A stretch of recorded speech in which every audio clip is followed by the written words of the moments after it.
Ready to ditch the single-player grind and launch your very own SkyFactory for adventure with friends? Let's jump right in. First, head over to the CursorForge website and download the SkyFactory for server files. Make sure you're grabbing the server files, not the client files, as those are for playing the game, not hosting it.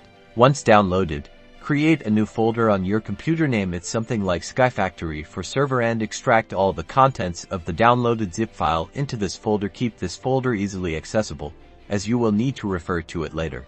Inside your server folder, you'll find a file labeled either server startbet for Windows or server start for Linux. This is what starts the server. Double-click it to run it and begin installing the necessary components. A console window will pop up. It may seem like a lot of gibberish, but this is the server doing its thing. Let it run until it either says done or prompts you to accept the Minecraft end user license agreement. If prompted, you'll need to open the EULA file in the server folder. Change EULA equals false to EULA equals true to agree to the Minecraft EULA. Save the file and run the server startbet or server start file again.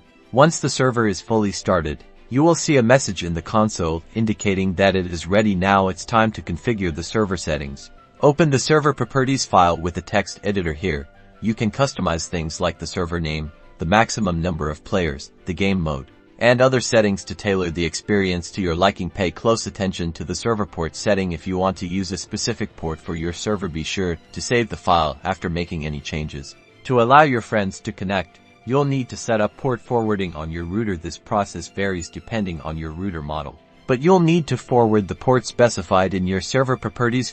Default is 25,565 to your computer's local IP address. Look up a guide specific to your router model for detailed instructions. Finally, share your public IP address with your friends. They can then add your server to their Minecraft launcher using your public IP, and they should be able to connect and start playing SkyFactory 4 with you.